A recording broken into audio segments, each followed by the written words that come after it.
11 বছরের এক স্কুল পড়ুয়া ছাত্রের উপর নৃশংস অত্যাচারের অভিযোগ ঘিরে চাঞ্চল্য ছড়িয়েছে দক্ষিণ 24 পরগনার জয়নগর এলাকায়, যেখানে শিশুর কান্নাতেও বা নির্বিকার অত্যাচারের ছবি, কাঠগড়ায় মানবিকতা, প্রশ্নের মুখে পুলিশ। এবার দেখা যাচ্ছে একটি ছবিতে, যেখানে ছবিটি রীতিমতো আপনাদের বিচলিত করতে পারে। একজন 11 বছরের শিশুকে যেভাবে বেঁধে ওপরে রীতিমতো ঝুলিয়ে তাকে নির্যাতন করা হচ্ছে, তাকে অত্যাচার করা হচ্ছে এবং দড়ি বেঁধে উল্টো করে ঝুলিয়ে নির্যাতনের ছবি, একেবারে হাড়হিম করা সেই ভিডিও, যেখানে খেলার মাঠে ঝগড়ার চরম পরিণতি এবং তাকে আটকে রেখে বন্ধ ঘরে এবার ওপরে ঝুলিয়ে রেখে অত্যাচার। ভাইরাল ভিডিও, ক্ষুব্ধ জয়নগরবাসীরা। এই নিয়ে বিস্তারিত জানবো এই মুহূর্তে আমাদের সঙ্গে সরাসরি জুড়েছেন আমাদের প্রতিনিধি গোপাল। গোপাল, যেখানে হাড়হিম করা একটি ভিডিও দেখা যাচ্ছে, যেখানে একজন 11 বছরের শিশুকে যেভাবে ঝুলিয়ে নির্যাতন করা হচ্ছে, ঠিক এর পিছনে কারণ কি রয়েছে, আর এরকম ঘটনার পরবর্তীতে প্রশাসন কি পদক্ষেপ নিয়েছে?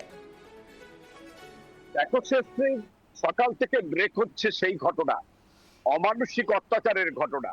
মাত্র 11 বছরের একটি পঞ্চম শ্রেণীর স্কুল ছাত্রকে প্রথমে যখন তাকে কান ধরে উদ্বোস করানো হলো, মারধর করা হলো, মনে করা হচ্ছিল, আমাদের কাছে যে ভাইরাল ভিডিও রয়েছে, এক্সক্লুসিভ ভিডিও, যে ভিডিও দেখে মনে করা হচ্ছিল কান ধরে উদ্বোস করে মারধর করে হয়তো ক্ষান্ত হয়ে যাবে এই অভিযুক্ত। কিন্তু কি অমানসিক অত্যাচার, ক্ষান্ত হলো না। বদ্ধ ঘরের মতো নিয়ে গিয়ে একটা 11 বছরের একটা মাত্র শিশু, মাত্র পঞ্চম শ্রেণীর এক ছাত্রকে উপরের দিকে পা দিয়ে দড়ি দিয়ে ঝুলিয়ে তার উপরে যেভাবে অমানসিক নির্যাতন করা হলো, মারধর করা হলো, সেই ঘটনা প্রকাশ্যে আসতেই কিন্তু মানুষ ক্ষোভে ফুঁসছে। শুধু তুমি জয়নগর বলছিলে শেষে, আমি বলবো শুধু জয়নগর নয়, সারা রাজ্যের মানুষ, সারা ভারতবর্ষের মানুষ যারা এই দৃশ্য দেখতে পেয়েছে, একটা পঞ্চম শ্রেণীর ছাত্রকে পা ঝুলিয়ে মারধর করার ঘটনা, তারা কিন্তু নিন্দার ঝড় ফেলেছে। কিন্তু পুলিশ কি করছে, সেই প্রশ্নের উত্তর চাইছে এলাকার মানুষ, ক্ষোভে ফুঁসছে এলাকার মানুষ। যেখানে দেখা গেছে এই এই যে ছাত্র গতকাল খেলার সময় যখন ছেলেদের সঙ্গে গন্ডগোল হচ্ছিল, হাতে লাঠি ছিল, লাঠিটা কোন রকমে এই যে অভিযুক্ত ব্যক্তি রয়েছে সেই ব্যক্তির গায়ে লেগে যায়, আর তার ফলস্বরূপ আজকের যখন ওই ছেলেটি যাচ্ছিল তখন তাকে ডেকে তার বাড়িতে নিয়ে যায়।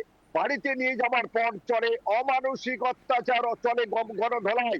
এলাকার মানুষ চাইছে যে এমন অন্যায় করেছে, যে এমন মারধর করেছে, তাকেও এমন শাস্তি দিতে হবে। কিন্তু আইন বলে একটা কথা রয়েছে, সেই আইনের পরিপ্রেক্ষিতে আইন যাতে কেউ হাতে তুলে না নেয়, প্রশাসন সেটা চেষ্টা চালাচ্ছে।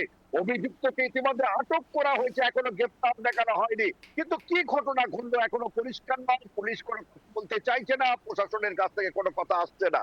শেষশ্রী, একদমই গোপাল, এই যে অমানবিক ঘটনা আমরা ছবি দেখতে পাচ্ছি, সেখানে এমন কি অপরাধ করেছে সেই শিশুটি যার জন্য এরকম নৃশংস পরিণতি, এবং শিশুটির পরিবার ঠিক কি জানাচ্ছে পরবর্তীতে? শিশুটির পরিবারের সঙ্গে কথা বলে জানা গেছে শিশুটি একটা অপরাধ করেছে। তার অপরাধ, ছোট বয়সের ছেলেদের সঙ্গে খেলতে গেলে যে ঝগড়া মারামারি খেলাধুলা চলে, তাদের সহপাঠীদের সঙ্গে খেলাধুলা করার সময় সেই ঘটনা ঘটেছে। হাতে লাঠি ছিল, লাঠি দিয়ে খেলছিল, লাঠিটা নিয়ে যখন নিজেদের মধ্যে একটা গন্ডগোল হচ্ছিল তখন লাঠিটা গিয়ে এই যে অভিযুক্ত ব্যক্তির গায়ে লেগে যায়, আর তাতেই তার চরম অপরাধ। একটা মানুষ সে কোনোদিন পারে একটা 11 বছরের বাচ্চাকে এরভাবে অমানসিক অত্যাচার করতে? কান ধরে উদ্বোস করি হলো না, তুমি দেখেছো একদম এক্সক্লুসিভ ছবি, সেখানে কাউন্ট করা হচ্ছে 1 2 3, এইভাবে কাউন্ট করা হচ্ছে, মনে করা হচ্ছে প্রায় 100 বার তাকে কান ধরে উদ্বোস করানো হয়েছে। পরবর্তীকালে ওই যুবক যখন চিৎকার, ওই নাবালক যখন চিৎকার করছে, চিৎকার থামাতে তাকে জোর করে নিয়ে আর কাঠে ঝুলিয়ে দেওয়া হলো পা বেঁধে। নিচের দিকে তার মাথা রয়েছে, উপরে চলছে গণপ্রহার, ধোলাই। আশ্চর্য ব্যাপার দেখো, কি অমানসিক অত্যাচার, কি যন্ত্রণা। ছোট্ট শিশু আত্মচিৎকার করছে।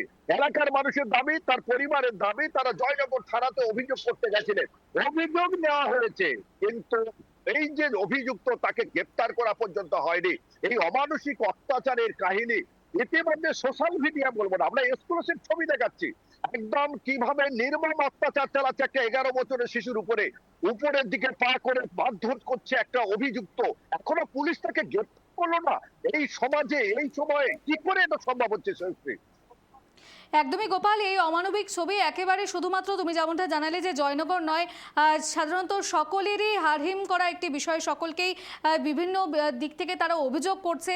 সাধারণত আমি তোমার কাছে একটি বিষয় জানতে চাইবো, এই যে ঘটনার পরবর্তীতে যেই অভিযুক্ত তার বিরুদ্ধে এই একাধিক যে পদক্ষেপ নেওয়া হয়েছে, পরবর্তীতে প্রশাসন কি সেই নিয়ে অন্যরকম কোনো আইনি মামলার সঙ্গে জড়িত এরকম কোনো মামলা রুজু করার কথা রয়েছে, সেই নিয়ে কি জানা যাচ্ছে? দেখো, নিন্দার ঝড় সোশ্যাল মিডিয়ায় শুধু নয়, বিভিন্ন জায়গা থেকে পড়ে আসছে। প্রশাসন ইতিমধ্যে নড়ে চড়ে বসেছে, অভিযুক্তকে গ্রেফতার করবে। কিন্তু বেশ কয়েক ঘন্টা ঘটনা কেটে গেছে, পুলিশ কি করছিল? এলাকার মানুষের একটাই প্রশ্ন, এখনো পর্যন্ত এই অমানসিক অত্যাচারের অভিযুক্তকে গ্রেফতার দেখালো না পুলিশ। কবে গ্রেফতার করা হবে, কখন গ্রেফতার করা হবে, সেটাই কিন্তু প্রশ্ন তুলেছে এলাকার মানুষজন। যখন তৃণমূল সরকার ছিল, যদি তুমি সরকারের কথা বলো, তখন কিন্তু যে কোনো পার্টির বড় মেজো সেজো দাদারা ফোন করলেই কিন্তু পুলিশ অফিসাররা তাদের কথায় উঠতো। বিজেপি সরকার আসার পর কিন্তু শুভেন্দু অধিকারী, মুখ্যমন্ত্রী শুভেন্দু অধিকারী পরিষ্কার বলেছেন, প্রশাসনের কাজ প্রশাসনকে করতে দিতে হবে।